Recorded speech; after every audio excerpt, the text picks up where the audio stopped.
কল্পনা করুন এমন একটি দেশের কথা যার এক পাশে নীল দিগন্তে প্রশান্ত মহাসাগর আর অন্য পাশে ছবির মতো সুন্দর সাজানো ঘরবাড়ি। চারদিকে নারিকেল বিথি আর সাদা বালুর সৈকত। স্বর্গীয় এই সৌন্দর্যের মাঝেও লুকিয়ে আছে এক বিভীষিকা। পৃথিবীর মানচিত্র থেকে একটি আস্ত দেশ চিরতরে মুছে যাওয়ার অপেক্ষায় আছে।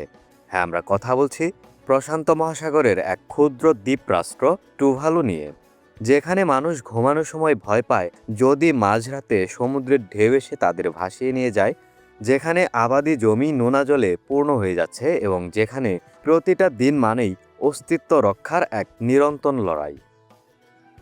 আজকের ভিডিওতে আমরা জানব প্রকৃতির এই অদ্ভুত সুন্দর সৃষ্টি কেন ধ্বংসের দ্বারপ্রান্তে, কেন বিজ্ঞানীরা বলছেন টুভালু হবে পৃথিবীর প্রথম দেশ যা সমুদ্রের নিচে হারিয়ে যাবে।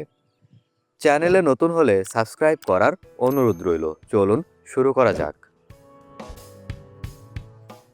টুভালু বিশ্বের চতুর্থ ক্ষুদ্রতম দেশ। মাত্র ২৬ বর্গ কিলোমিটার আয়তনের এই দেশটি প্রশান্ত মহাসাগরের ঠিক মাঝখানে অবস্থিত।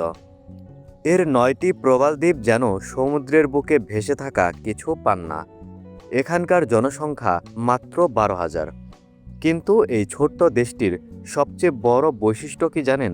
এর সর্বোচ্চ উচ্চতা সমুদ্র পৃষ্ঠ থেকে মাত্র ৪.৫ মিটার, অর্থাৎ একটি দুতলা বাড়ির চেয়েও এর উচ্চতা কম।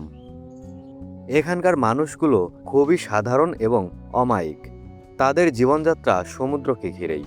কিন্তু গত কয়েক দশক ধরে এই সমুদ্রই তাদের সবচেয়ে বড় শত্রু হয়ে দাঁড়িয়েছে। গ্লোবাল ওয়ার্মিং বা বৈশ্বিক উষ্ণায়নের ফলে সমুদ্রের উচ্চতা বাড়ছে, আর তার প্রথম শিকার হতে যাচ্ছে এই টুভালুবাসীরা।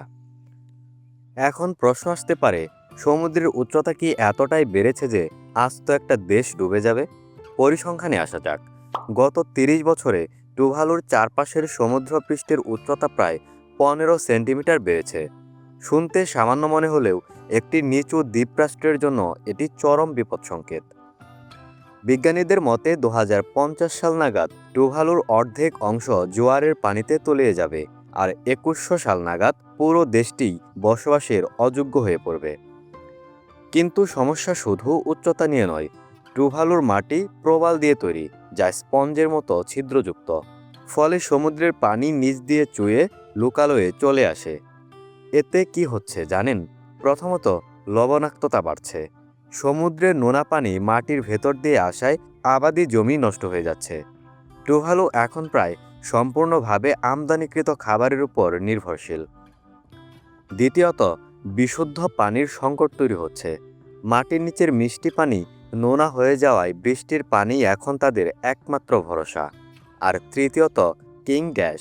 বছরে কয়েকবার জোয়ারের পানি এতটাই বেড়ে যায় যে দেশটির পুরো বিমানবন্দর এবং প্রধান সড়কগুলো হাঁটু সমান পানিতে তলিয়ে থাকে। বন্ধুরা, টুভালুর সরকার কি হাত গুটিয়ে বসে আছে? একদমই না। তারা বিশ্ব দরবারে লড়ে যাচ্ছে।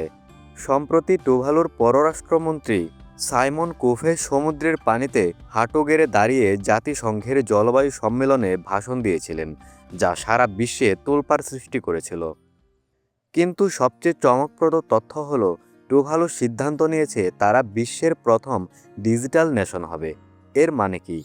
এর মানে হলো, যদি দেশটি সত্যি সত্যি সমুদ্রের নিচে তলিয়ে যায়, তবে তারা ক্লাউড বা মেটাভার্সে তাদের মানচিত্র, সংস্কৃতি, ঐতিহ্য এবং ইতিহাস সংরক্ষণ করবে, যাতে দেশ না থাকলেও ইন্টারনেটে টুভালুর অস্তিত্ব টিকে থাকে। ভাবা যায় নিজেদের অস্তিত্ব টিকিয়ে রাখতে একটি জাতির এই লড়াই কতটা করুণ আর অবিশ্বাস্য। টুভালুর অনেক তরুণ এখন দেশ ছেড়ে নিউজিল্যান্ড বা অস্ট্রেলিয়ায় পাড়ি জমাচ্ছে। একে বলা হয় ক্লাইমেট মাইগ্রেশন। কিন্তু যারা রয়ে গেছেন তাদের অবস্থা কেমন? তারা প্রতিদিন দেখছেন তাদের কবরস্থানগুলো সমুদ্রের ঢেউয়ে ভেঙে পড়ছে। প্রিয়জনদের শেষ স্মৃতিটুকু তারা রক্ষা করতে পারছে না। টুভালুবাসীরা কোনো অপরাধ করেনি। তারা বড় বড় কলকারখানা চালায় না, কার্বন নিঃসরণ করে না। তবুও উন্নত বিশ্বের বিলাসিতার মাসুল দিতে হচ্ছে এই ছোট্ট দ্বীপের মানুষগুলোকে। এটা কি পৃথিবীর জন্য বড় কোনো ট্র্যাজেডি নয়? টুভালু আজ যে সংকটে, কাল হয়তো আমাদেরও সেই একই সংকটের মুখোমুখি হতে হবে। টুভালু আমাদের মনে করিয়ে দেয় যে প্রকৃতি যখন প্রতিশোধ নিতে শুরু করে, তখন মানুষের তৈরি সীমানা কোনো কাজে আসে না। অনিন্দ্য সুন্দর এই দেশটা কি সত্যিই মানচিত্র থেকে হারিয়ে যাবে, নাকি বিশ্ববাসী জেগে উঠবে সময় থাকতেই? সেটা সময়ই বলে দেবে। বন্ধুরা, প্রকৃতির এই রহস্যময় খেলা এবং পৃথিবীর অদ্ভুত সুন্দর জায়গাগুলো নিয়ে আমাদের চ্যানেলে নিয়মিত ভিডিও পাবেন। যেমন গত পর্বে আমরা কথা বলেছিলাম ইউরোপের এক চমৎকার দেশ নরওয়ে নিয়ে।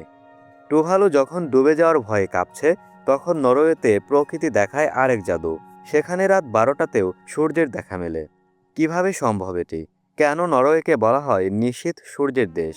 সেই রোমাঞ্চকর রহস্য জানতে হলে এখনই স্ক্রিনে আসা এই ভিডিওটি দেখে নিন।